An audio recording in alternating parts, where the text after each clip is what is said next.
ছাত্ৰ ছাত্ৰীসকল class 10ৰ 5.3 অনুশীলনীৰ question number 15ত দিয়া আছে এটা নিৰ্মাণ কাৰ্যৰ টিকাত নিৰ্মাণৰ কাম এটা নিৰ্ধাৰিত তাৰিখতকৈ পলম হ'লে দিব লগা জৰিমনা এনেধৰণৰ প্ৰথম দিনা 200 টকা দ্বিতীয় দিনা 250 তৃতীয় দিনা 300 টকা ইত্যাদি অৰ্থাৎ প্ৰতিটো পৰৱৰ্তী দিনৰ জৰিমনা তাৰ পূৰ্বৱৰ্তী দিনতকৈ 50 টকা বেছি ইয়াতে দেখিছা 250 টকা ইয়াৰ আগৰ দিন আছিল 200 টকা গতিকে 50 টকা বেছি ইয়াত আকৌ 300 টকা দ্বিতীয় দিনা আছে 250 টকা 50 টকা বেছি সেই কথাটো কৈছে ঠিকাদাৰ এজনে কামটো 30 দিন পলমকৈ সম্পূৰ্ণ কৰিলে তেওঁ মুঠ কিমান টকা জৰিমনা ভৰিব লাগিব এই অংকটো আমি সমান্তৰ প্ৰগতি ব্যৱহাৰ কৰি সমাধান কৰিম ইয়াত কেনেকৈ কৰিম চোৱা সলিউশন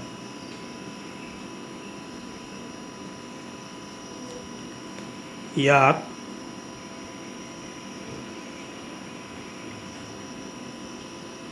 সমান্তৰ প্ৰগতিটো হ'ব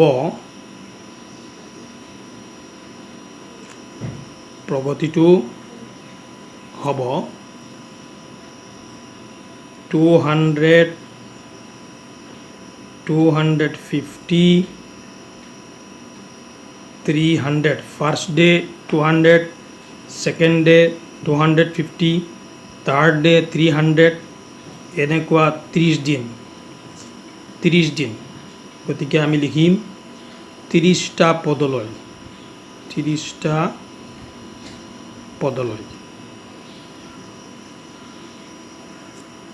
বুজি পাইছা 30টা পদ হ'ব এতেকে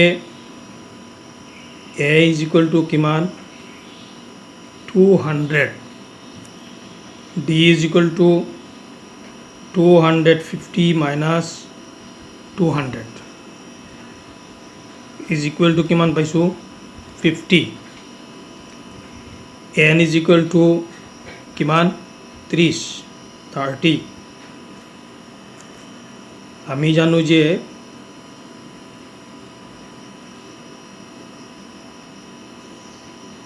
প্ৰথম nটা পদৰ সমষ্টি Sn is equal to n by 2 whole into twice a plus n minus 1 whole into d মানকেইটা বহাই দিয়া 30 divided by 2 into 50 2 into 200 প্ৰথম পদ হৈছে 200 প্লাছ 30 minus 1 কাৰণ n হৈছে কিমান 30 d কিমান 50 বুজি পাইছা ইয়াত nৰ ভ্যালু এতে লিখি দিম এতেকে S30 is equal to যেহেতু Sn is equal to ইমান S30 is equal to 8 এতিয়া সিম্পলিফাই কৰি যোৱা 2 এৰে কাটিলে 2 এৰে গুণ 2 2 এৰ 15 গুণ 30 15 2 এৰ লগত 200 পূৰণ কৰিলে 400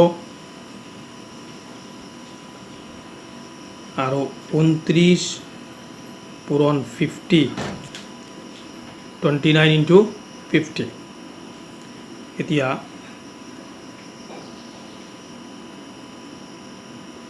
29ক 50 ৰে পূৰণ কৰা যাওক 0 5 গুণ কিমান 45 তাৰপিছত 5 দুগুণ 10 4 কিমান 14 15 into 400 যোগ 1450 15 into 1850 এই দুইটা যোগ কৰিলে পোৱা যাব। এতিয়া 1850ক 15ৰে পূৰণ কৰা, কিমান বাৰ যাব?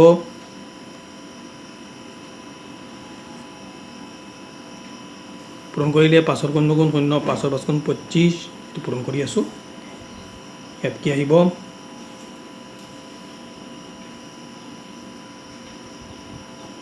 যোগ কৰিলে কি আহি আছে?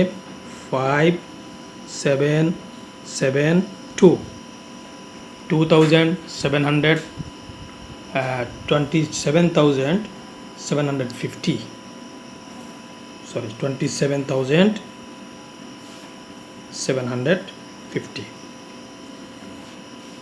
এইটো হ'ব ঠিকাদাৰৰ জৰিমনা। গতিকে আমি লিখিম এতেকে ঠিকাদাৰে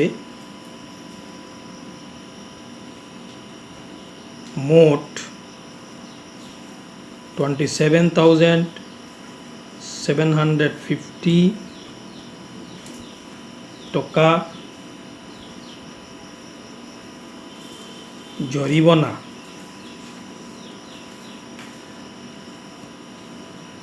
ভৰিব লাগিব।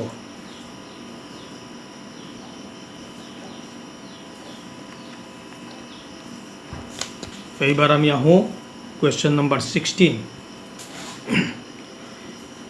এখন বিদ্যালয়ৰ শিক্ষাৰ্থীসকলক বিদ্যায়তনিক ক্ষেত্ৰত দেখুওৱা পাৰদৰ্শিতাৰ বাবে মুঠ 700 টকাৰ 7টা নগদ ধনৰ পুৰস্কাৰ দিব লগা হ'ল। যদি প্ৰতিটো পুৰস্কাৰৰ ধন তাৰ আগৰটোতকৈ 20 টকা কম হয়, তেনেহ'লে প্ৰতিটো পুৰস্কাৰৰ মূল্য নিৰ্ণয় কৰা। প্ৰথম পুৰস্কাৰ যিমান হ'ব, ছেকেণ্ড প্ৰাইজটো হ'ব 20 টকা কম, থাৰ্ড প্ৰাইজটো হ'ব আৰু 20 টকা কম, এনেকুৱা 20 টকা কমি যাব। বুজি পাইছা? ইয়াতো আমি এটা সামান্তৰ প্ৰগতি বনাম আৰু তাৰ পৰা আমি সমাধান কৰিম। সলিউশ্যন সহজ অংক, টান নহয়। ধৰা হ'ল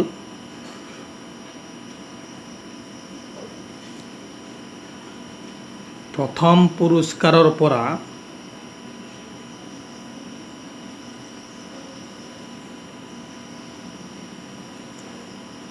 সপ্তম পুৰস্কাৰলৈকে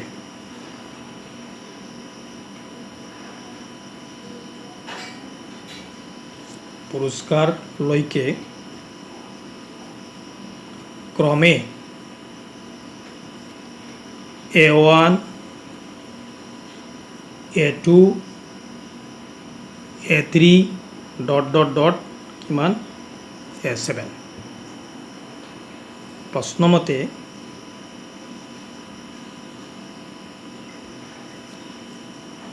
কি? A2 minus A1 is equal to কিমান? -20।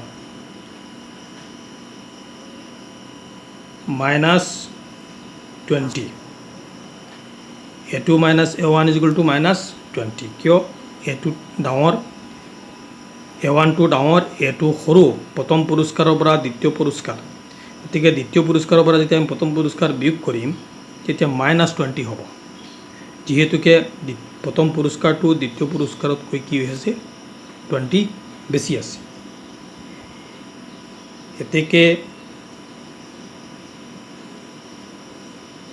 এতেকে ইয়াত D is equal to কিমান?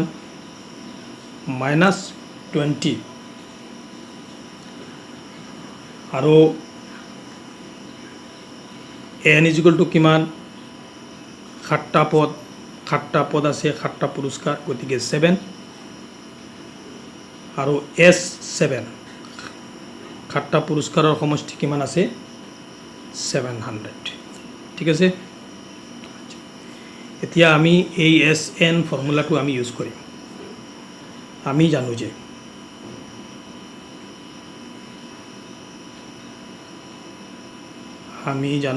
যে Sn is equal to n/2 whole into twice a plus n-1 whole into d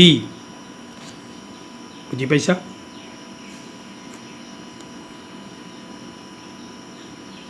এতেকে n এর ভ্যালু কিমান 7/2 টুৱাইস এর ভ্যালু আমি নাজানো প্লাস 7 - 1 ইনটু ডির ভ্যালু হইছে -20 ইজ ইকুয়াল টু এই Sn এর ভ্যালু কিমান দিছে কিমান 700 বুঝি পাইছা और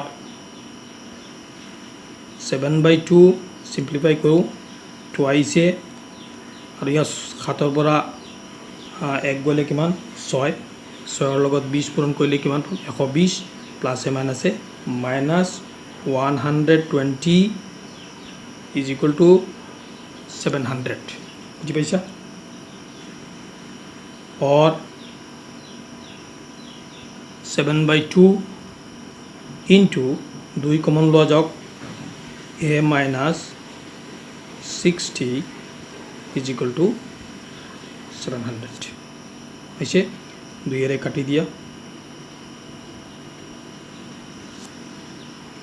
और 7 whole into a minus 60 is equal to 700 और a minus 60 is equal to 700 divided by কি হ'ব খাটটো ইয়াত পূৰণ হৈ আছে এবাৰ হৰণ হ'ব খাতেৰে কাটিলে 100 বাৰ যাব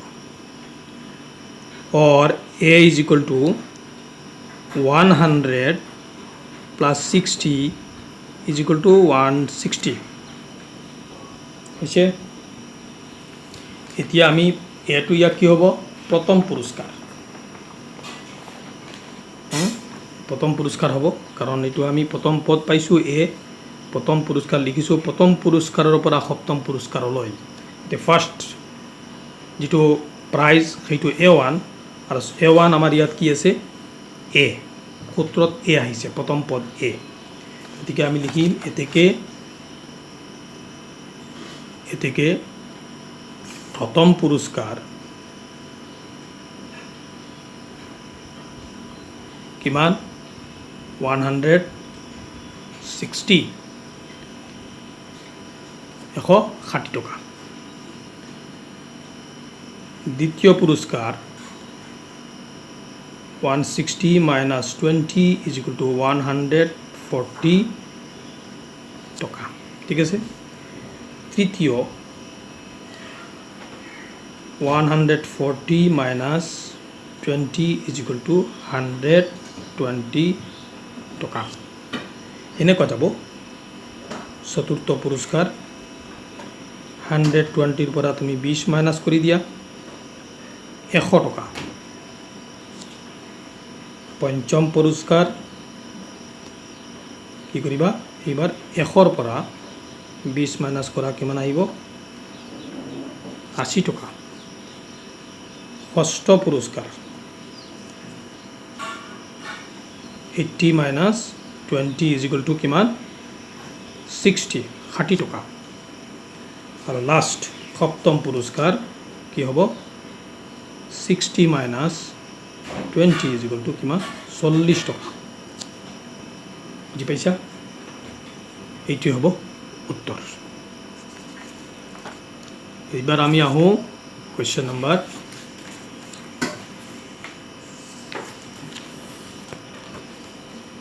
16 লয় 17 প্ৰশ্নটো দীঘল ইয়াতে দেখুৱাই দিছোঁ এখন বিদ্যালয়ৰ ছাত্ৰ ছাত্ৰীসকলে বায়ু প্ৰদূষণ ৰোধৰ উদ্দেশ্যে বিদ্যালয়ৰ চৌপাশে বৃক্ষৰোপণ কৰিবলৈ মনস্থ কৰিলে এইটো সিদ্ধান্ত লোৱা হ'ল যে প্ৰতিটো শ্ৰেণীৰ প্ৰতিটো শাখাৰ পৰা তেওঁলোকে পঢ়া শ্ৰেণীটোৰ সমসংখ্যক বৃক্ষৰোপণ কৰিব যেনে ক্লাছ 1ৰ ল'ৰা ছোৱালী ক্লাছ 1 গতিকে এটাকৈ 2 হলে দুটাকৈ 3 হলে তিনিটাকৈ 4 হলে চাৰিটাকৈ ক্লাছ 4ৰ কাৰণে চাৰিটাকৈ ক্লাছ 5ৰ কাৰণে 5টাকৈ, ক্লাছ 6ৰ কাৰণে 6টাকৈ, এনেকৈ যাব। এই কথাটো কৈছে যে সমসংখ্যক বৃক্ষ ৰোপণ কৰিব। উদাহৰণস্বৰূপে প্ৰথম শ্ৰেণীৰ এটা শাখাই এজোপা, দ্বিতীয় শ্ৰেণীৰ এটা শাখাই দুজোপা ইত্যাদি কৈ গৈ একেদৰে দ্বাদশ শ্ৰেণীলৈকে বৃক্ষ ৰোপণ কৰিব। প্ৰতিটো শ্ৰেণীৰে 3টাকৈ শাখা আছে। ছাত্ৰ ছাত্ৰীবিলাকে মুঠতে কিমানজোপা গছ ৰোপণ কৰিব? এই অংকটো আমি সমান্তৰ প্ৰগতি ব্যৱহাৰ কৰি অংকটো সমাধান কৰিম। এইটো হ'ব কুৱেশ্যন নম্বৰ 17। চাই যাবা, কুৱেশ্যন নম্বৰ 17 সলিউশ্যন।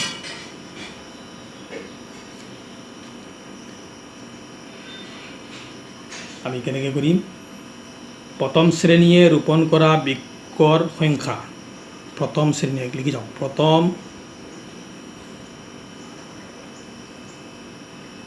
শ্ৰেণীয়ে ৰোপণ কৰা বৃক্ষৰ সংখ্যা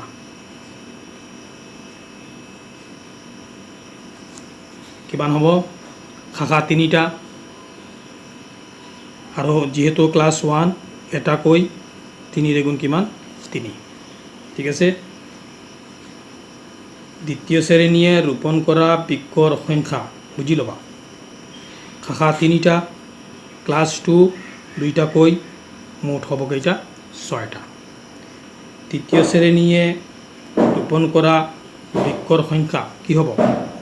শাখা 3, ক্লাছ 3 হোৱাৰ কাৰণে প্ৰত্যেক শাখাই 3টাকৈ, 3 গুণ কিমান? 9। এনেকৈ আমি চব নিলিখোঁ, লাষ্টত যাওঁ দ্বাদশ শ্ৰেণী। দ্বাদশ শ্ৰেণী মানে 12 ক্লাছ। এইটো আমাৰ 12 ক্লাছলৈকে যাব লাগিব। তেওঁলোকৰ শাখা হৈছে 3টা, ক্লাছ যিহেতু 12 গতিকে 12টাকৈ ৰুব, কিমান হ'ব? 36। বুজি পাইছা? এতেকে ইণ্টাৰেষ্টিং হয়তো। এতেকে ইয়াত